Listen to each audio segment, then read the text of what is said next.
short lang. General. Sir Nick. Sir, pwede ta. Sir, very short lang, sir.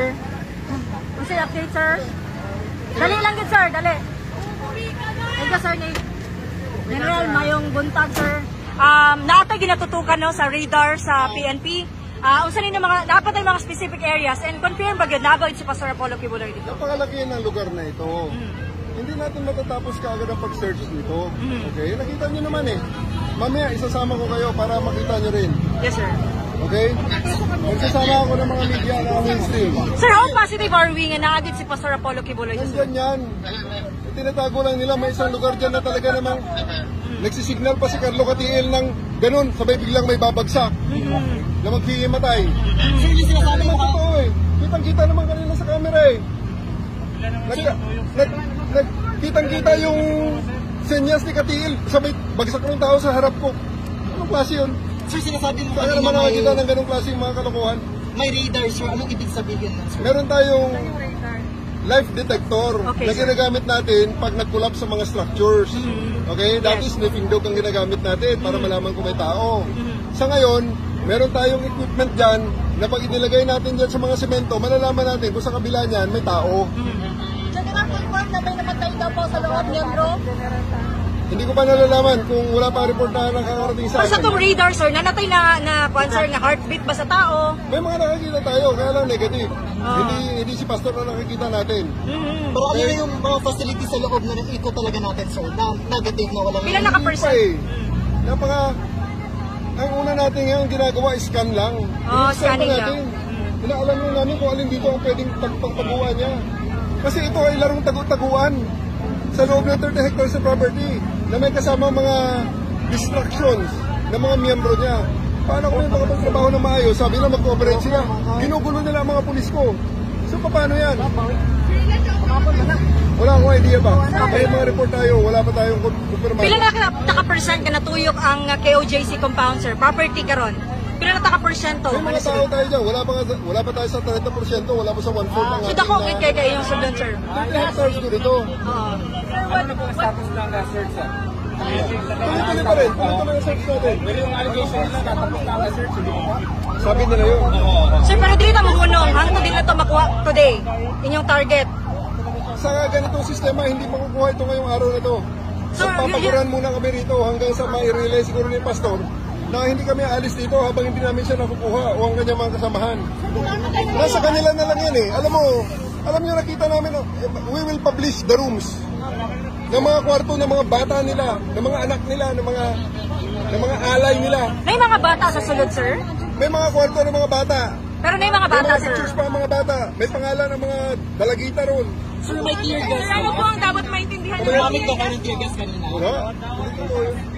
Hindi totoo yun. Sir, ano po ang dapat maintindihan ng police sa police operation na Baka naman kanila yun. Sir, ano po yung dapat maintindihan ng public sa police operation na ito? Dapat maintindihan ng publiko sa police operation na to, kami ay mayroong no bail na warrant laban kay Apollo Kibuloy at ng 4 pang natitira ngayon. Dati 5 yan, ang isa nahuli na. Si Pauline Canada, kasama sa warrant, nahuli na namin, nandun na nakakulong sa Pasig. Okay? So dapat sana maintindihan ng publiko na ito ay isang warrant of arrest na ini-implement namin against sa tao na yan. Na ang kaso ay karumang dumal na human trafficking, child abuse, at ilan pang mga kaso. Sir, yung operation natin whole day ngayon? Hindi lang whole day ito, whole day, whole night. Whole day bukas, whole night bukas. Hanggang sa makita namin siya. So walang hindi kami papayag. Walang magpupulaw dito. General, ang intel na to, si Pastor lang ba o napod sa sulod ako pa? Hanggang sila lahat. Sir, yung kanina na may nakita kayo na room ng mga bata, alay, sabi mo? Maraming mga rooms na mga bata dyan, hindi na namin ma-identify kung sino-sino mga okupante noon. Pero makikita nyo, napakagaganda mga kwarto. Na ang kaharap ay kwarto ni Apollo Kibuloy. Sir, we're looking for 5 accused. Pero makonsider ba ninyo na ginasulti karon sir na overkill ang ginahimo sa kapulisan? Paano maging overkill yan? Halos hindi nga kami makagalaw sa loob sa dami ng mga tao nilang ang gulo-gulo, ang lalakas ng mga sound system na gusto makipagdebate. Uulitin ko nga lang para sana sa kanila at sa publiko, hindi ito ang lugar para magdebate kami kung tama o mali ang warrant. At wala rin kaming personalidad na magdebate kung inosente o guilty si Pastor Kibuloy. Ang trabaho namin ay i-implement ang warrant na ito. Ang trabaho naman ni Pastor Kibuloy, kung talagang siya ay sumusunod sa batas, ay harapin ang kaso na ito, sumurrender, magpakita sa judge, dalhin niya ang kanyang mga abogado, dalhin niya ang kanyang depensa. Sir, what's your Sinasabi nila, hindi pa raw guilty, kaya hindi raw wanted, hindi raw fugitive. Okay, sir, can you show us the warrant, sir? O paano siya maging not guilty? Kung hindi natin masimulan ang proseso ng paglilitis, magsisimula lang ang paglilitis kung siya ay magpahuli or mag-surrender sa korte. So what does the public think sinira nito yung CCTV? Kasi may plano daw kayong mag-planta doon ng mga drugs daw para masira daw si FBR area ng Davao City. Sinira ang CCTV, naka-live tayo sa SMNI. Paano nangyari yun? Sira ang CCTV pero naka-live. Sir, can you show us the arrest warrant, sir, na inyong gidala karon, sir? Come again? The arrest warrant, sir, sa atong ginadala karon na documents. Andyan sa ating legal officer. Okay. Sir, what will the Wala nang kanya,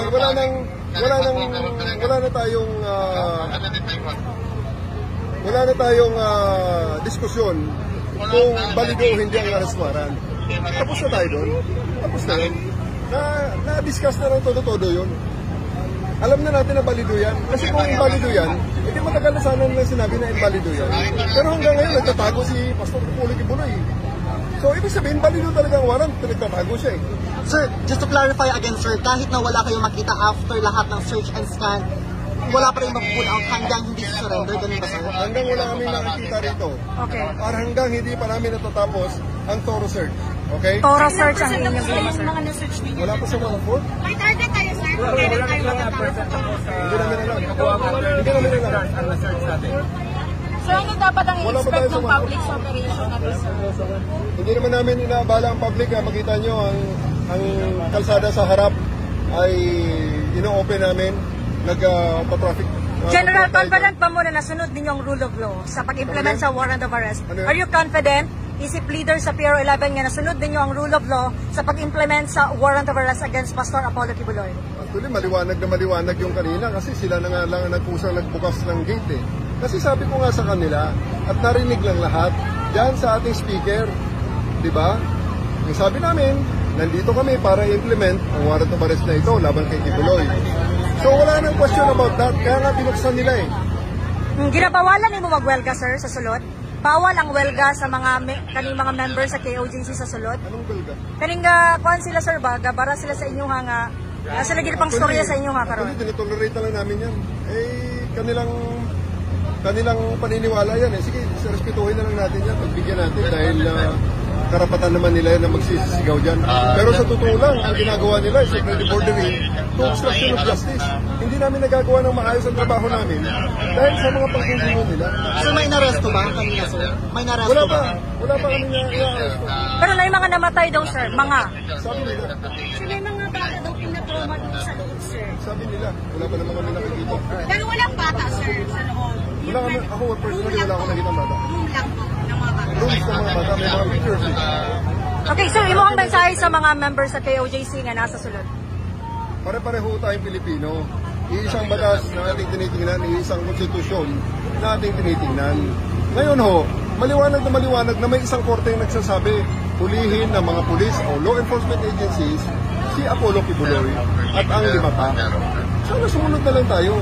Marami naman kayong abogado, may eskwelahan kayo dyan ng mga abogado. Marami kayong resources, marami kayong pera. Depensahan nyo ang sarili nyo doon sa korte, sa harap ng judge na nagsasabi na arestuhin si Apollo Kibuloy. Tigilan na natin yung diskusyon dito sa kalsada dahil pare-pareho lang tayong naabala sa totoo lang. Sir, paano po natin ma-appease yung members na humupa yung tension, especially here outside, sir? Nasa kanila yan eh. Nasa kanila yan eh. Sir, Kanina sa loob, kung makita nyo, napakagulo ng mga miyembro. General, kung makita ang na pa si Pastor Apollo Kibuloy sa sulod, are we expecting a peaceful ang pag-arrest sa iya, ha? Or na ay mga lahi pa nga mahitabo? Yan ang hindi ko ma-predict. No? Sana naman si Apollo Kibuloy, pag makita namin, sumuko lang ng mapayapa. Huwag na niyang utusan ang kanyang mga tauhan na magpakamatay para sa kanya.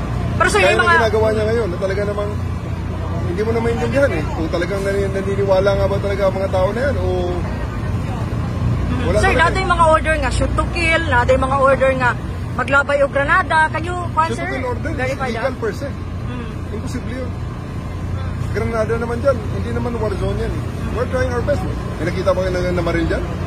Wala. Mga itong mga police karon sir, high power, the low power ang dala. Pare-pareho, kombinasyon ng aming mga baril dyan na dala. natin, so ilang percentage na tayo sa Wala pa, nasa 1/4 pa lang tayo. Basically, we're just starting. today, as of this We're just starting. We're just starting. We've only just begun. sir, 1/4 na. Sir, kung gusto po ito ni PBBM, ito operasyon ninyo. May order ako rito. Ako ang umorder rito. Kasi ako order rito at may wanted dito sa harap ng kampo ko lang. Nandiyan lang ang kampo ko. May wanted dito, di ba? Dati 6. Buti nakuha na namin ang isa. Eh talagang araw-araw makikita nyo naman. Sabi nila, nung mag-jogging ako rito, nakakos ako ng traffic. Tingnan nyo ang kanilang mga illegal parking. Hindi nila nakikita eh.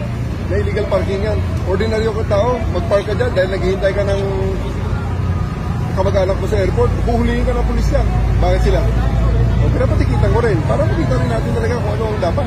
Pero sunod yung kang Senator Bato sir, katong during the Senate hearing nga wala on na gid ang kaning mask sa atong mga pulis. At hindi, wala naman ah. Hindi sasabihan namin ang mga pulis. At talagang kinukosyon namin. Sumunod ka lahat ng regulasyon. Kaya mountain sir, wala na ako. Hindi lang sa akin busy.